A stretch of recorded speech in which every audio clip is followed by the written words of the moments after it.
The following is a presentation of the Championship Racing Network. Crossed Flags, a racing podcast. It's your midweek fix for racing news and information. Brought to you by the Championship Racing Network. Now let's head trackside to join your hosts, Steve West and Matt Nicholson. Hey, welcome into Crossed Flags, and this is old home week. I mean, we're literally at our homes again. It's been a few weeks since we've actually done this. A lot of it was on my end because internet was just all over the place. They've been out here several times. Let's see how this works. In the meantime, we have a couple of big stories to get to here. A little bit later on, we're going to talk about what happened at the Cup Series in Martinsville, because NASCAR has kind of been talking about this manipulating races sort of thing. I think Matt's got something to say about that. But first things first. Let's talk about the end of that Formula One race down in Mexico City.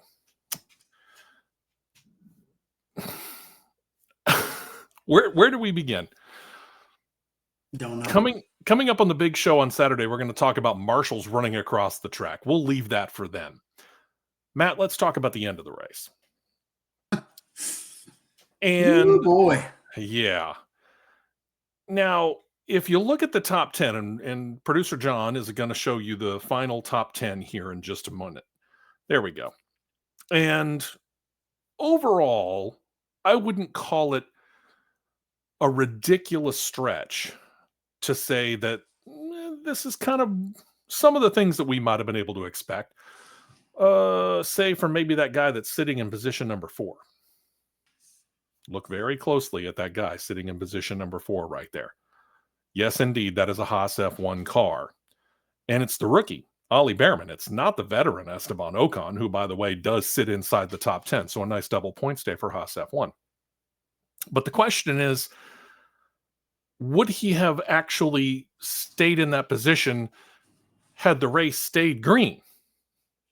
And that's what we want to talk about. So we're going to keep this top 10 up here for you for a couple more minutes. And John, I think, is working on making it a little bit smaller so you can keep an eye on it. Lando Norris comes out of Mexico City. He's now your new championship points leader, because Oscar Piastri finishes behind the rookie Ollie Behrman. And that means that Lando Norris jumps him by 1 point. And oh, by the way, there's Max Verstappen sitting there in third place, as you can see. And because Max is in third, he closes the gap a little bit because you've got the two McLarens who are fighting it out.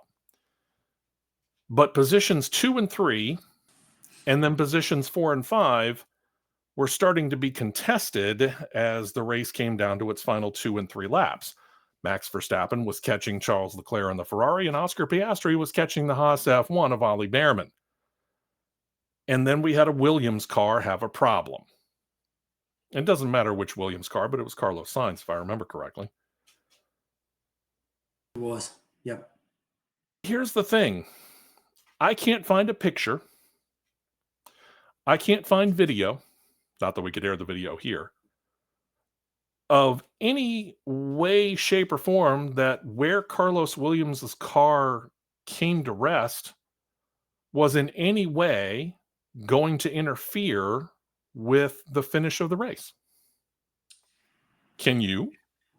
No, absolutely not, because I'm sitting here going, where's the car? Where's the car? Where's this? Where's this? Where's that? And there's nothing to be shown. And I wasn't watching on ESPN. I take that back. I was watching on ESPN. I was not listening. I listened to the first half of it on the car radio. And the commentators are different over the radio than they are on television, obviously.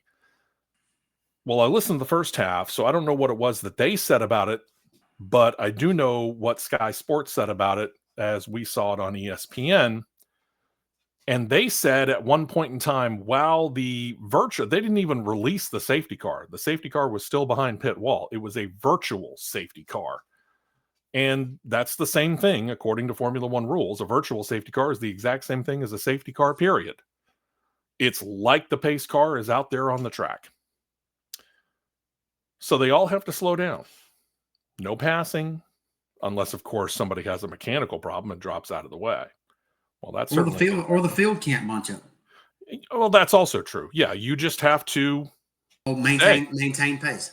Yeah, you just have to maintain the pace you were at.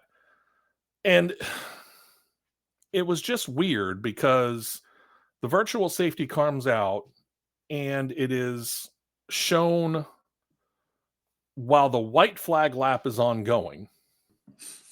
Okay. For a half a lap. Yeah. And actually, I would say it this way. It was probably shown initially to the field about a half a lap before they took the white flag. And then they're taking the white flag under the virtual safety caution. And about halfway through that lap, they revoke the virtual safety caution and let him run for half a lap? What? That's not even a decent sprint to the finish. That's just, we'll go ahead and give you a chance to run at full speed so that we're not finishing technically under yellow. I don't even know where it would have mattered because as far as Lando Norris was ahead, he was in Panama, and the other ones were in Mexico City still fighting it out. Yeah. He was that far ahead of everybody. So why do you throw it for only a half a lap? You don't show where the car is or show the car off the track or show anything on the track to impede the event. But then, let's throw it for half a lap. What? Yeah, I don't get it. It would have been interesting, and because here's the thing. I mean, yes, Max Verstappen was closing in. You know this probably even better than I do. You're the guy behind the wheel by trade, but I've watched enough racing over the course of time to learn this. Catching a person is one thing. In other words, you are in the position of Max Verstappen, or I'll put you in the position of Oscar Piastri. I don't care which. It really doesn't matter in the end. But I'll put you in the position of the chaser. You're chasing after me. Catching me is one thing. Then you got to pass me, and that's something else entirely. And that's not as easy, is it? Not easy at all. It don't matter which level of motorsports you're at. It's not easy at all. So you gotta, as my mentor always told me, you gotta catch them sleeping. Mm-hmm. You got to catch them sleeping to execute a clean pass. Okay. And from what you saw out of Charles Leclerc, or what you saw out of Ollie Behrman, do you honestly believe that it would have been easy for Max Verstappen to get around Leclerc or Piastri to get around Behrman? Verstappen, no. Piastri, yes. I think it would have been easier for Oscar Piastri to do it. It should have been. We'll say it that way. Should have been. But in the end, you still got to do it. And that's the trick. You got to find a way.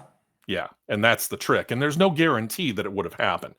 So I'm not sitting here trying to state that Formula One should give any position to anybody else. The results are the results. That's not going to change. Formula One's not going to change, and it doesn't matter how much Verstappen and or Piastri complain about it. And in the end, what it does mean is that Ollie Behrman has now matched the best finish ever by any Haas F1 car in their relatively short history of about a decade. Congratulations to them again. But it is curious because we have never gotten much of an explanation, but I will read this. After the race, FIA officials released a statement, and it said this, quote, on lap 70, Sainz spun, stopped in the runoff area outside turn 14. Car came to a halt in an exposed position. Again, we have no video on that. The car subsequently began smoking. Race control received notifications of fire, making it clear marshal intervention would be required for recovery. As is standard procedure, when marshals are deployed to recover a car, the race is neutralized. In this case, a virtual safety car triggered until the car was moved to a safe location behind the barriers and ended as soon as the car was in a protected position, and the race concluded under green flag conditions. So the car's on fire, but they still moved it? I'm not buying that. Neither am I. I'm not buying that because where they would have had to hook to the car to get it to come off of the track is under where the gearbox is, and most of the fires and everything that happen on those cars happen in that area. Mm-hmm. I'm not buying it. I really would like to see video of this, and I doubt we'll ever get the video of it, truth be told, but if Piastri and or Verstappen are complaining, and last I heard, Max Verstappen's actually pretty good with what happened. He said, hey, racing's racing. Piastri has been, I'll just say, strangely quiet. Yeah, very. But if either one of them were to complain loudly, I understand exactly where they're coming from on that. Absolutely. Totally. We'll see what happens. I don't think anything actually will technically come of this. The results are going to stand. They're got a week off this weekend. Then they're going down to Brazil. We'll see what it is that F1 states. We'll see whether or not they release any video of this and actually show the fans what the heck happened here. But I'm not going to go holding my breath. Let's put it that way. I'll turn red and blue and any other shades of color that you could possibly hold long before I think the FIA or F1 ever come up with video on that for us.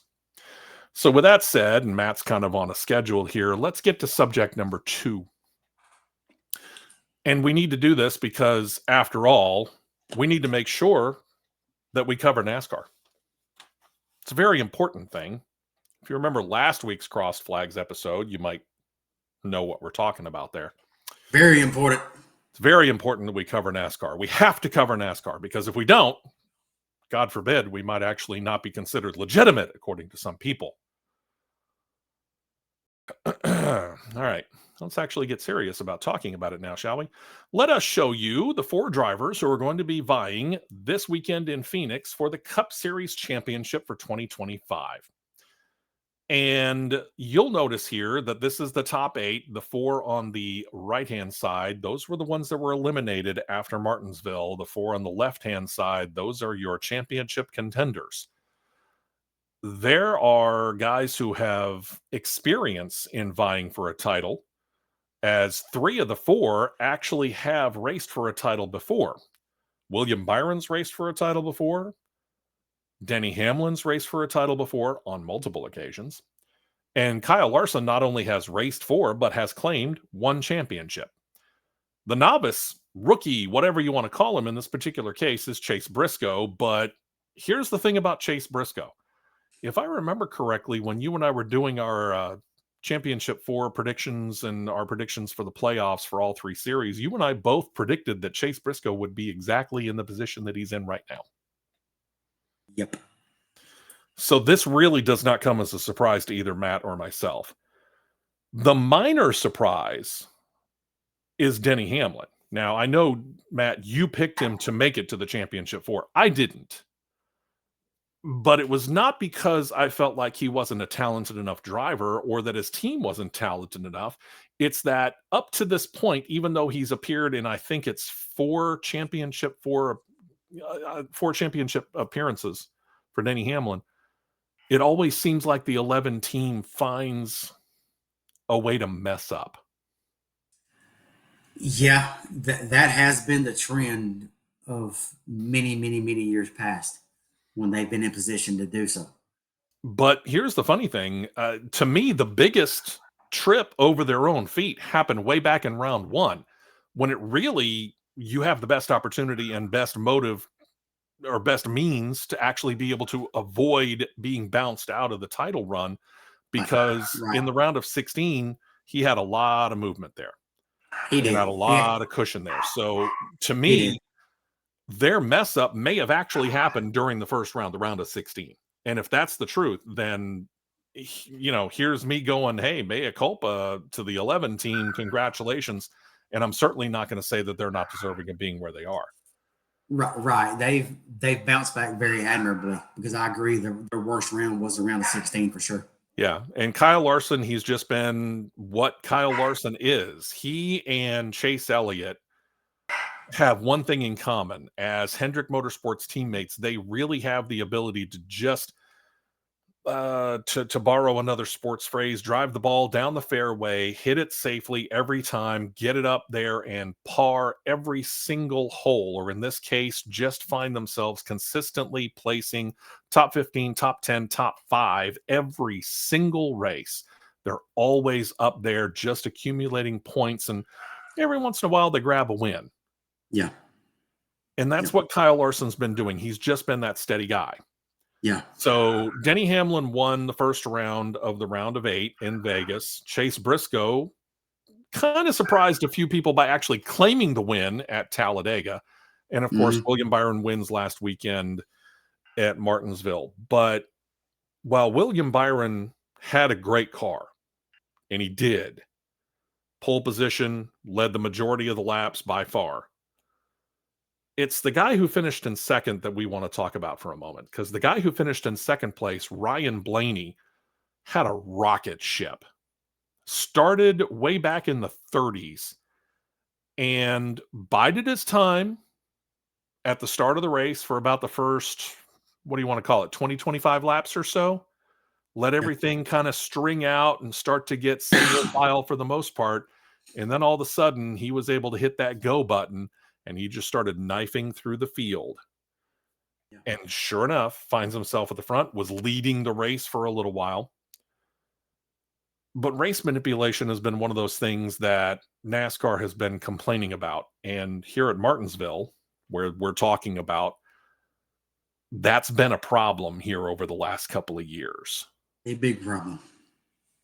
And there's some evidence to say that there might have been a little bit going on here. If you look at what, for example, the Chevrolet of Michael McDowell did in letting William Byron fly on by with zero problem, and then suddenly found his car much harder to pass when Ryan Blaney was coming up.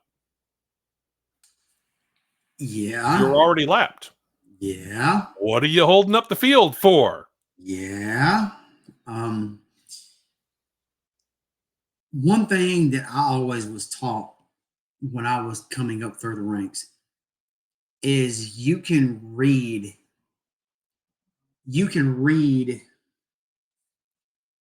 how I word this. You can read how a car is moving on the racetrack versus by what the driver is doing with said car. Okay. If he's playing defense, if he's on offense, or however you want to look at it. Okay. When the 24 car got out front and the 5 car was in second, it is very hard for me to believe that Larson was not running blocker for him, because the only way that those two get in is if Byron wins, Larson is P2, no worse than P3. True. All right. I'm going to back up to Ryan Blaney here. You've got a car that can slice through the field and make passes with ease, that easy, but you can only qualify 31st. That is an interesting question. Did he mess up? I didn't watch qualifying. Did he mess up somewhere? The car I didn't slip up see somewhere? where he messed up. Okay. And you was qualifying in the time of day that you were running said race. Okay. Should have been pretty much the same car. I find it hard to believe that some of this was not staged up. I find it hard to believe. Okay. Stage up to accomplish what? Drama. Manufactured drama. Okay. Playoff implications. Whatever. Sure. Okay. You've only got a handful. I'm gonna word it as a handful. Out of the 37 that started the race, you've only got a handful of cars that can pass cleanly. True. 24, 12, 5, and 20. Would you count the 22 among them? Because he was kind of up there for a little while. 22, yeah. You could put him in the handful. Okay. 5 cars. Okay. What 5 cars are in the thick of everything? Those 5 that I named off. And John, let's put that top 4 up again here real quick on the screen. But nobody else could pass good. Well, and let me bring up another point here. Looking at this top 4. So Larson and Byron are rolling on 22, 20, 12. They're all doing very well, right? Remind me what happened to the 19 and the 11? Boom. Engine problems. They had a cushion. They were safe. So Joe Gibbs sits there and says it's a bad batch of parts that come through, and we guarantee that it will not happen again at Phoenix. I mean, personal foul on the offense. Is it possible that they got a bad batch of parts? Yes, it's certainly possible they got a bad batch of parts. I do find it interesting that it was only affecting the 19 and the 11 car. They were experimenting something for Phoenix. Had to be. You cannot tell me they weren't. Had to be. You can't tell me they weren't. No, I agree wholeheartedly with you. They were trying something in that gray area to see, can we get this or is it going to work? No, we're gonna grenade a $200,000 engine just to see if it's going to work or not. But TRD is willing to take that chance so that they can put somebody in victory lane, either Hamlin or Briscoe, and claim the title this year. They're willing to take that for that title. I can guarantee you that. Sure. Absolutely. Because here's the thing about the three teams. I'll go ahead and include Team Penske in this because we know Roush Yates engines are just ridiculously reliable. Hendrick Motorsports engines are notably reliable. And when was the last time we heard of a TRD engine blowing up? I can't remember when a TRD engine blew up. The last TRD engine I remember letting go, I think it was Darlington 2 years ago when Ty Gibbs, when it blew, a head gasket blew in the spring race, and there was a shot of it with the noted chocolate milk with oil and water and antifreeze coming out the headers. Yeah. That blown head gasket. So think about this for a minute. It's not just the 19. It's not just the 11. It's another car that actually had no bones in the fight. The 2311 number 35 car driven by Riley Earps also had an engine go. So again, you got three cars who really have nothing to fight for. The 19 and the 11 are already locked in, and Riley Earps is so far out of the playoffs he can't see it with a telescope. But they're able to put engines under the hoods of those three cars that might just give them something that they can learn for Phoenix this coming weekend, right? Yeah. So all three of them have a major problem. And we're not the only ones questioning this. I'm hearing some pretty noted people that are going, seems a little bit on the funny side there. And they're saying the exact same thing that you are. TRD's trying something and seeing if it worked. And apparently it didn't. Because if you can run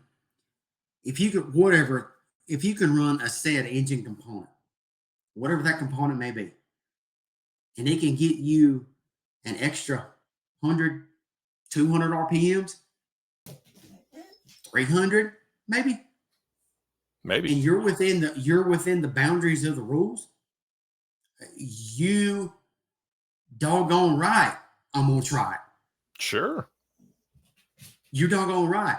But when Joe Gibbs immediately is sit there and saying, well, we are sure that it will not happen in Phoenix because of a bad batch of parts.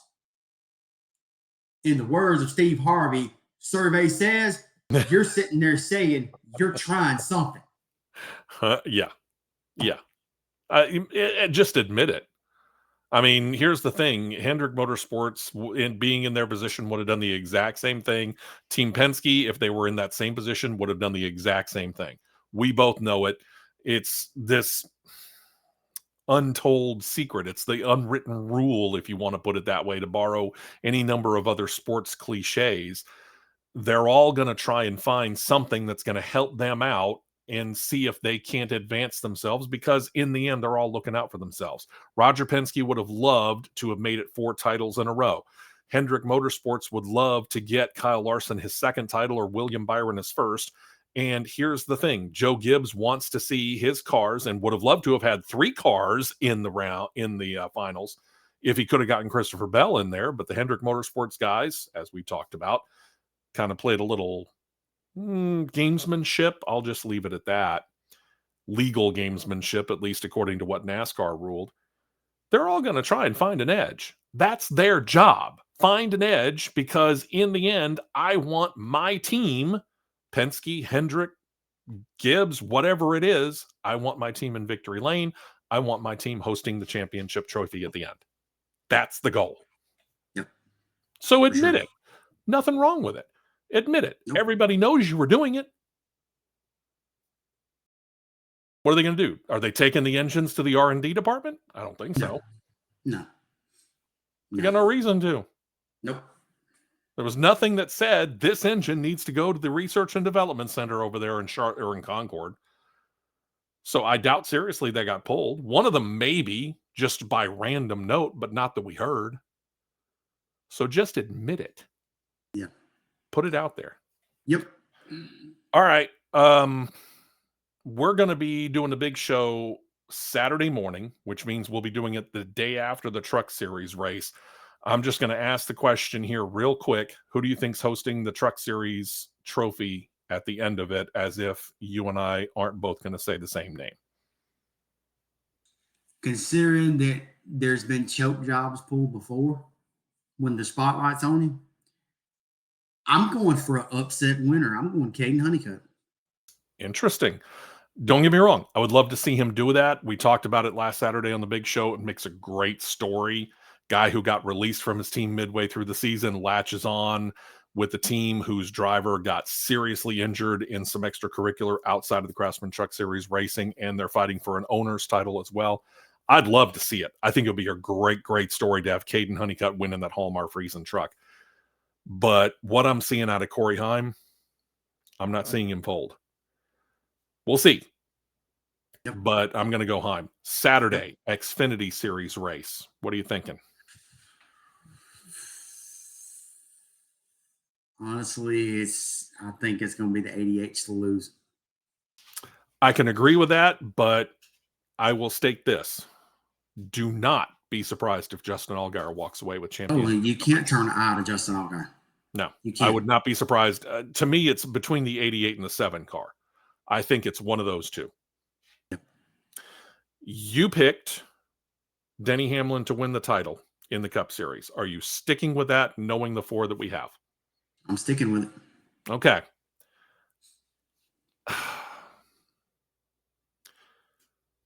I've been debating this for a long time.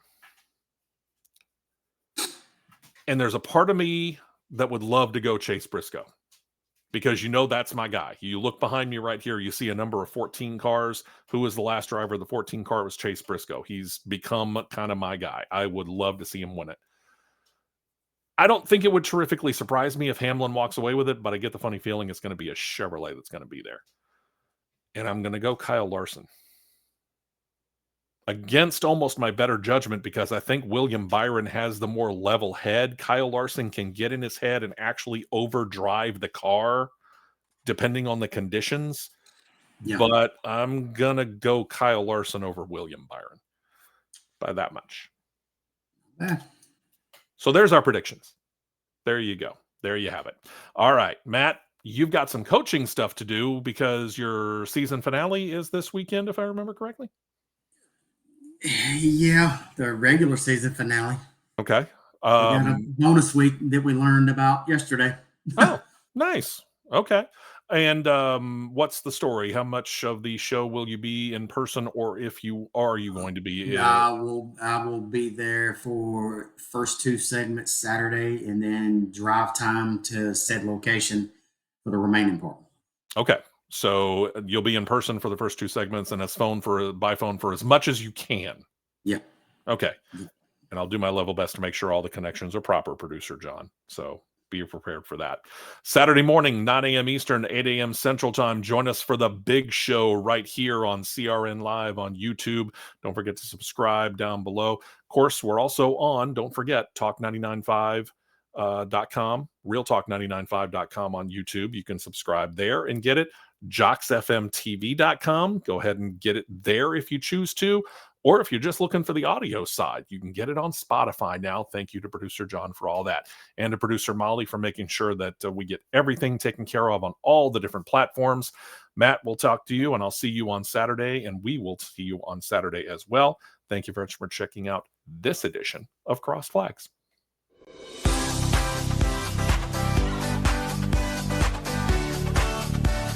You've been listening to Crossed Flags, a racing podcast. For more content like this, subscribe to CRN Live on YouTube and you'll be set to catch the 2-hour live show every Saturday morning at 9 Eastern, 8 Central.